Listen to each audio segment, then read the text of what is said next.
नमस्कार दोस्तों, स्वागत है आप सभी का हमारे YouTube चैनल पे। दोस्तों, नर्मदा परिक्रमा का आज अपना 21वां दिन है। दोस्तों, अगर आगे की कड़ी आपने नहीं देखी है तो डिस्क्रिप्शन में सभी के लिंक दिए गए हैं, वहाँ जाकर आप देख लें। नर्मदे हर। बुधवार 24 जनवरी 2018। माँ नर्मदा जयंती इंद्रेश्वर मंदिर में विश्राम। हर शुभ कार्य 1/11/21 इसी क्रम से होता है। उसी अनुसार हमने परिक्रमा दिन 1 से प्रारंभ की। शूलपाणी की झाड़ियों में गोंगसा जाते हुए हमें वो कन्याएं मिली। वो दिन 11 था तथा आज माँ नर्मदा जयंती का जो दिन पड़ा है वो हमारी परिक्रमा का 21 है। ये सारी बातें केवल संयोग है या पूर्व निर्धारित, ये तो मैया ही जाने, पर सत्य यही है। आज हिंदू पंचांग के अनुसार माघ मास की शुक्ल पक्ष की सप्तमी तिथि है, जिसे कुछ लोग रथ सप्तमी के रूप में भी मनाते हैं। यही दिन मां नर्मदा का प्रागट्य दिन भी है। पुरातन कथा के अनुसार सहस्त्रों वर्षों की तपस्या के बाद शिव जी के माथे से सवेद की एक बूंद धरती पर गिरी और उसने एक सुंदर कन्या का रूप धारण किया। अपने सामने पिता को समाधिस्थ देख वो कन्या भयानक समाधिस्थ हो गई। जब शिव जी ने आंखें खोली तो इस कन्या को प्रथम बार उसी रूप में देखा।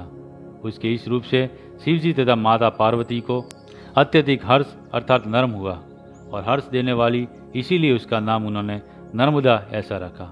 आज वही दिन है, नर्मदा मैया का प्रागट्य का दिन, इसलिए हम और सारा आश्रम आज विशेष उत्साहित है। हम सुबह 6 बजे उठे और स्नान आदि के बाद हमने दैनिक पूजा की और 7 बजे तक निवृत्त हुए। इसके बाद हमने मंदिर की अन्य प्रतिमाओं के दर्शन किए और शिव पिंडी पर शीश नमाया। फिर ऊपर आकर बाबा जी और उन महाराष्ट्रियन परिक्रमावासी बंधु के साथ में चाय पी। बातों में पता चला कुछ देर बाद गांव की कुछ स्त्रियां आज के भंडारे का भोजन बनाने हेतु आने वाली है। आज जयंती निमित्त गांव की सारी कुमारिकाओं का आज यहाँ पूजन होगा। महाराष्ट्रियन बंधु पूजा हेतु मैया के तट पर जाने वाले हैं, जो यहाँ से लगभग 2 किलोमीटर दूर है। हमने भी उनके साथ जाने की इच्छा जताई तथा आश्रम के बाबा जी से इस आश्रय की अनुमति लेकर हम तीनों परिक्रमावासी 8:30 पर आश्रम से निकले। आज का दिन कुछ विशेष लग रहा है, अत्यधिक उल्लास से भरा हुआ। हम सभी बहुत खुश हैं। हम मौज मस्ती करते नर्मदा माई के तट पर आ गए। यहाँ पानी अत्यधिक साफ है और पात्र काफ़ी चौड़ा। वैसे तो मैया मंडला से अमरकंटक के बीच की कुछ संकरी है, अन्यथा तो उनका पात्र हर जगह ही बहुत चौड़ा है। यह पर्याप्त रहती है और पानी एकदम स्वस्थ और ठंडा। हम सब मैया की गोद में आकर बहुत अच्छा महसूस कर रहे हैं। बच्चे का अपनी माँ से मिलन कोई शब्द बंद कैसे कर पाएगा। मैं भी असमर्थ हूँ। हम सब ने उस ठंडे जल में जी भरकर स्नान किया, बहुत मस्ती की। फिर धुले हुए कपड़े पहनकर बिल्कुल जल से लगकर वहीं की रेत में एक बड़े से लगभग 2.5-3 फीट ऊंचे शिवलिंग का निर्माण किया। उसे पुष्प पत्र, कुमकुम, गुलाल आदि से सजाया। फिर हमने उस शिवलिंग की तथा नर्मदा मैया की मनोभाव से पूजा की, उन्हें भोग दिखाए। माँ नर्मदा सहस्त्र नामावली का पाठ किया तथा गणेश जी, मैया और शिव जी की आरती की। कर्पूर आरती और मंत्र पुष्पांजलि के बाद हम लोग कुछ समय तक वही शांत वातावरण में ध्यान में बैठे रहे।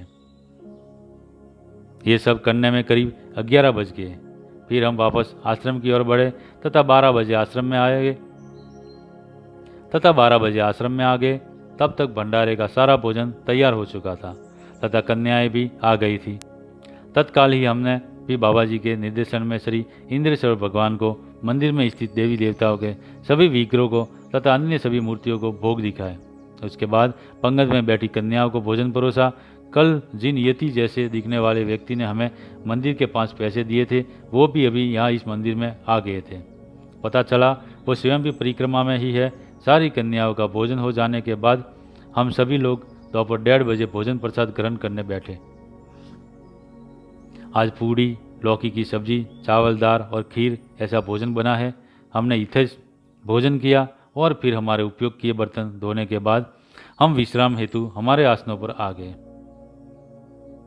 फिर हम शाम 4 बजे तक सोते रहे।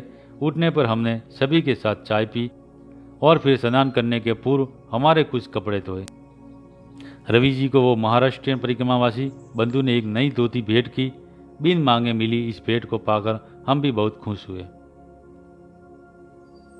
शाम की दैनिक पूजा से निवृत्त हो हम सारों परिक्रमावासियों ने मिलकर रात्रि भोजन के लिए खिचड़ी बनाई। इस दौरान हमने बहुत से विविध विषयों पर बातें भी की।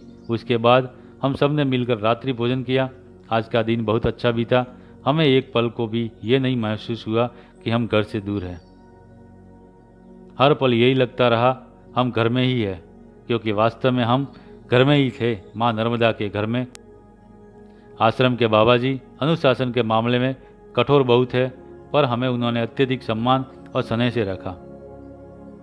इतनी अधिक आयु में भी उनकी कर्तव्यपरायणता स्तुति की योग्य है। हमारे आज बीते हुए दिन की घटनाओं और कल इन सब नए नियमित स्नेही सज्जनों से विदा लेकर आगे बढ़ने की आपस में बातें करते हुए हम लोग रात्रि 9 बजे मैया के ध्यान में खोकर सो गए। नर्मदे हर। दोस्तों, आज का वीडियो अगर अच्छा लगा हो तो लाइक शेयर करें, कमेंट करें और हमारे चैनल को सब्सक्राइब जरूर करें। और आगे की कड़ियाँ अगर आपने नहीं देखी है तो डिस्क्रिप्शन में जाकर जो लिंक दिया गया है वहाँ जाकर सारी वीडियो देखें। नर्मदे हर।